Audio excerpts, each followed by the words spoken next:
We're picking up a Freightliner. It's an old FedEx truck. Here it is, a 2001 Freightliner. It's a 24 valve Cummins turbo diesel. It's a dually. The original pictures of it when it first came here, it had FedEx stickers all over, just like the one next to it. And if you look really, really closely, you can still see an X. All right, it's got excellent tires all the way around. It's listed as a non-runner with no keys. But there's a secret to this van. The secret is, in here are keys.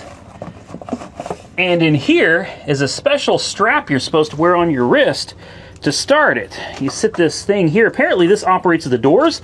This should open this door because we couldn't get these doors open. This door nor the back door would open, but I guess you put that there or something.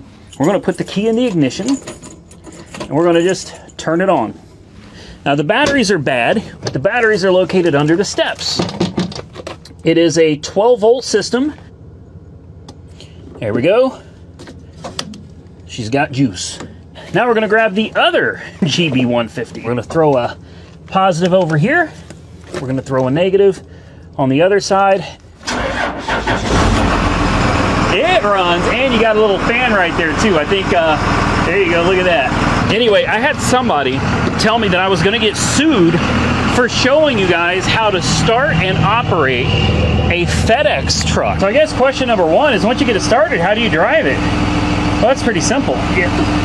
That should be off. Your shifter is right here.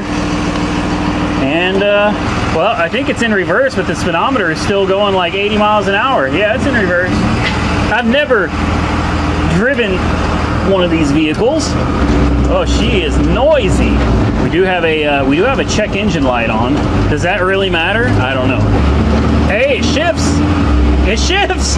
I've heard 3 gears so far. I don't know how many it's got. So you might be wondering, what's it like driving with no door?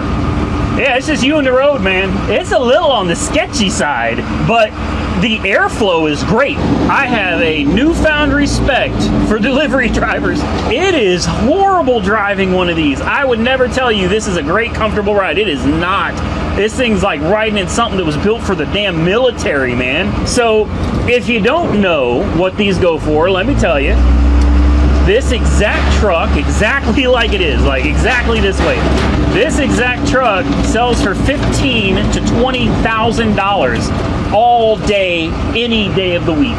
Now, what did I pay for it? Oh, you're gonna die. I won the bid at $4,350. $4,350. Out the door, $5,175. I'm not BSing you. I'm not joking. I'm dead serious. Somebody that used to work for FedEx told me how to use these, and you know, it's pretty simple. There you go. And I guess you turn the handle and there it goes. There it goes. First look at what's in the back. There it is. Yeah, she got a little damage, and I know it actually probably looks worse on camera than I think it really is. The frame is nice and straight, guys, just a bunch of aluminum. Well, there's the bumper. Damn. Here's what we got inside, though. We got lots of shelving.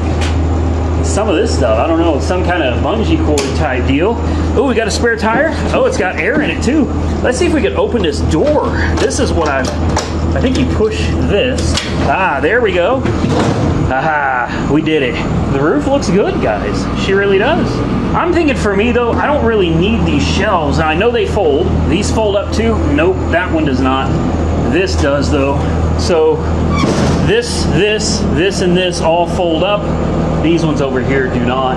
We'll pop the engine cover off real quick. There you go. Hey, listen to that. Listen to that. Woo! That sounds like a solid Cummins, baby. There's your turbo right there. So there's under the hood, man. This is everything that makes the old girl work. Look at that gearbox. Look at that gearbox. There's your air intake right there. Charge pipe. There's an alternator down there somewhere. Right there. That's your alternator. You've got a new condenser as well. So somebody had worked on the air conditioning. There's the compressor right there. Right there she is. The other thing that concerned me about this from the beginning is the fan. This thing is nice and hot and that fan is not spinning. Also notice the AC clutch is not spinning either. Tire tread back here is probably running a little thin, but you know, not too bad. Steer tires are in excellent shape, really nice.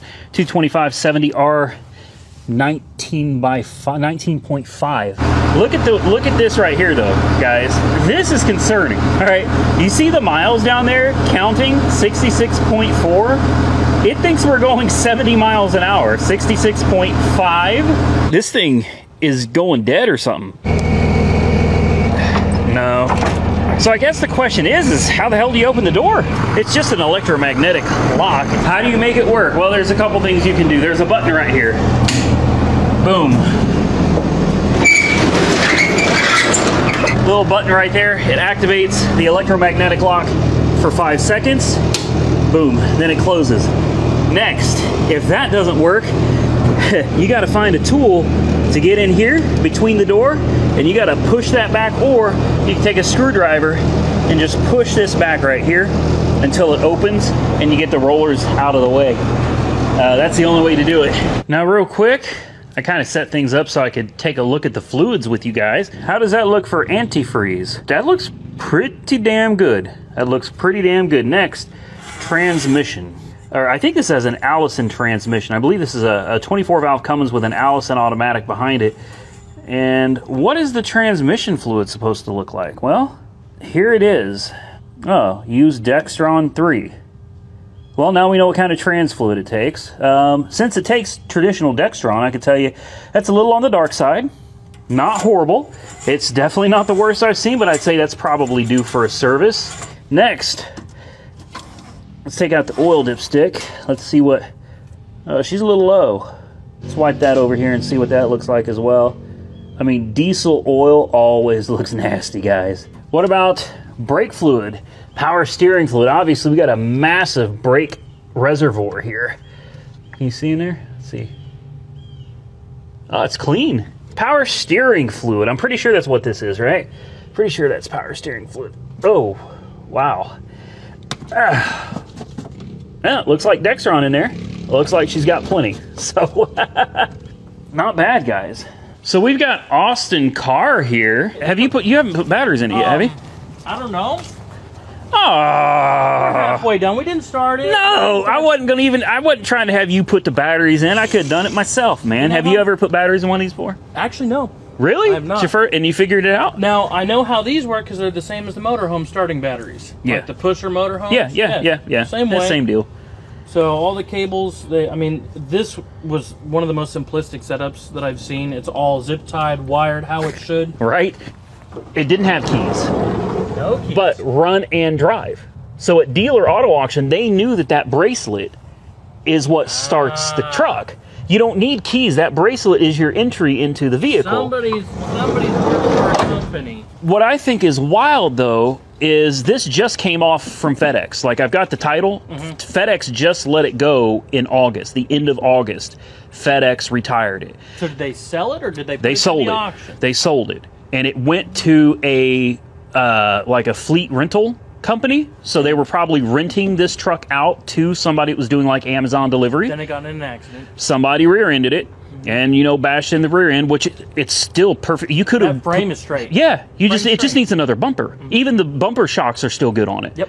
You could put a bumper back on this and beat out the rear end a little bit, you know, and she would be good to go. Mechanically, the damn thing, it doesn't leak a drop of anything. The alignment's good. The tires are good.